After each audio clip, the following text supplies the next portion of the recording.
ఓం శ్రీరామచంద్ర పరబ్రహ్మణే నమః.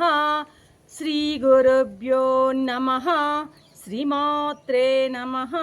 శ్రీ గణేశాయ నమః.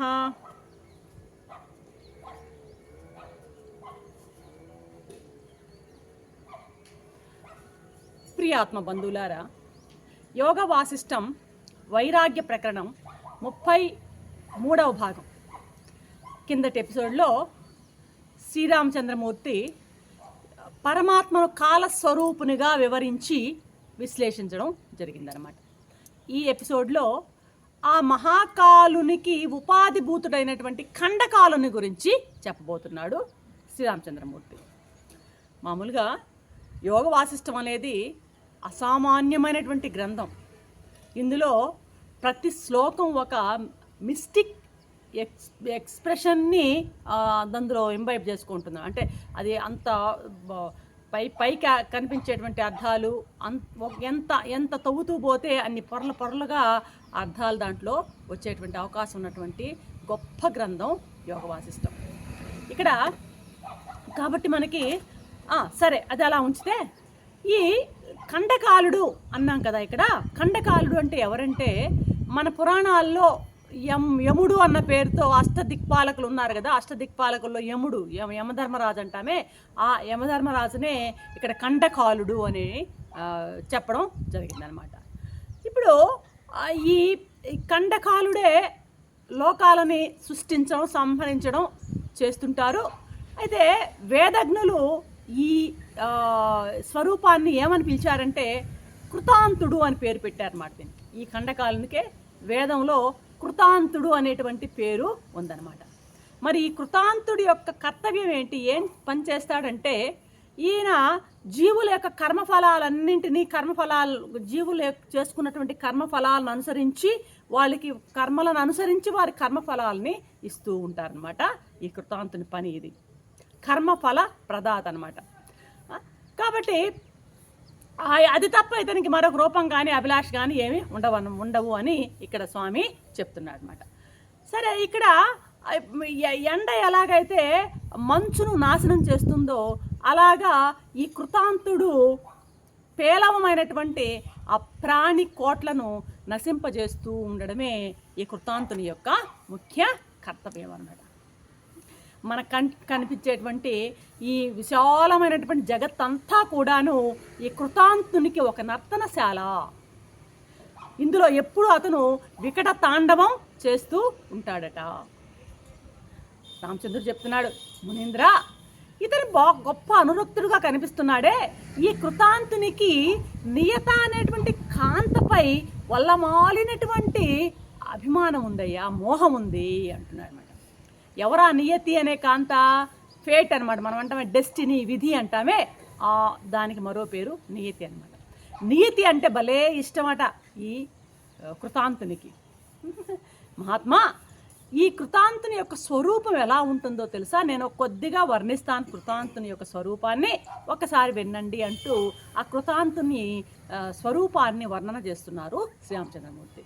ఎలా ఉంటాడు ఇతను? చంద్రకాంతి లాంటి తెల్లని శేషుడు, గంగా ప్రవాహం లాంటి గంగా ప్రవాహము శేషుడు రెండు కలిసిన ఒక రెండు పోగులతో కూడినటువంటి జంధ్యం సంసారం అనే అతని వక్షస్థలంపై అలాగ జంతు పోగులుగా ఉన్నాయట. సూర్యచంద్రులు అతనికి హస్తభూషణాలు అంటే మనం వేసుకుంటాం కదా, కుండలు, ఈ భుజకీర్తులు, ఇవన్నీ హస్తభూషణాలుగా ఉన్నాయట సూర్య చంద్రులు.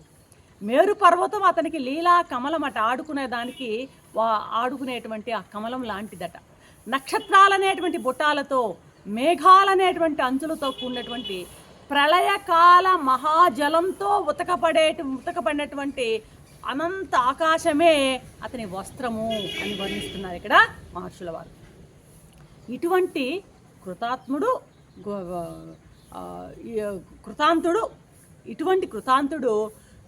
ఇతని ఎదుట అతను ఆయనకి కనిపించేటువంటి ఆ జీవుల యొక్క రాకపోకలు సందడిగా ఉందన్నమాట.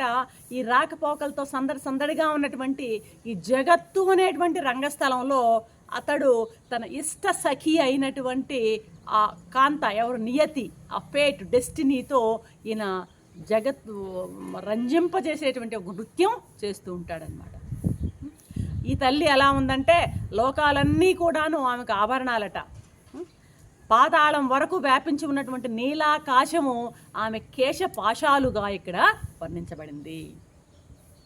ఆ దుష్కృతాలు అనేటువంటి సూత్రాలతో కట్టబడి రోదన ధ్వనులతో కూడి ఉన్నటువంటి నరక లోకాలే ఆమె కాలి అందెలు అని ఇక్కడ వర్ణన చేయబడుతుందన్నమాట. కాబట్టి ఈ ఇతని యొక్క కనుసన్నలు కాలుని యొక్క అభిప్రాయాన్ని అనుసరించి ఈమె ఆ కనుసన్నల్ని గ్రహిస్తూ ఆ ప్రళయకాలంలో ఈ తల్లి భీకర నృత్యం చేస్తూ ఉంటుందట.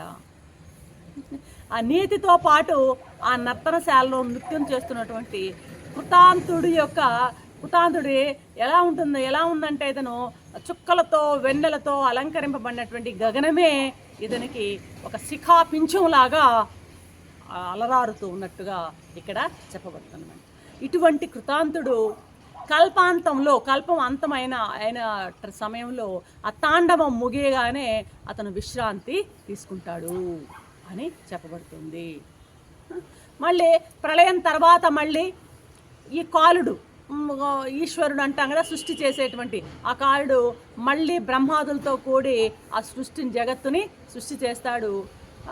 ఎలాగైతే చిన్న పిల్లవాడు మట్టి బొమ్మలు తయారు చేసి మళ్ళీ వాడు ఇసుకతో రకరకాల గుళ్ళు అవి కట్టి కాలుతో అలా కొట్టి వెళ్ళిపోతుంటాడు, అలాగే ఈ కాలుడు భువన భాండాలను, లోకాలను, ఆచార విచారాలను, యుగాలను విసుగు లేకుండా మళ్ళీ మళ్ళీ మళ్ళీ కల్పిస్తూనే ఉంటున్నాడు. కాబట్టి శ్రీరామచంద్రుడు ఈ కృతాంతుని గురించి ఈ ఎపిసోడ్లో ఇంత మాత్రం చెప్పారు. రేపటి ఎపిసోడ్లో ఏం చెప్తారో చూద్దాం. అంతవరకు సెలవు. సర్వం శ్రీరామచంద్ర చరణారవింద అర్పణం. ఓం శాంతి శాంతి శాంతి.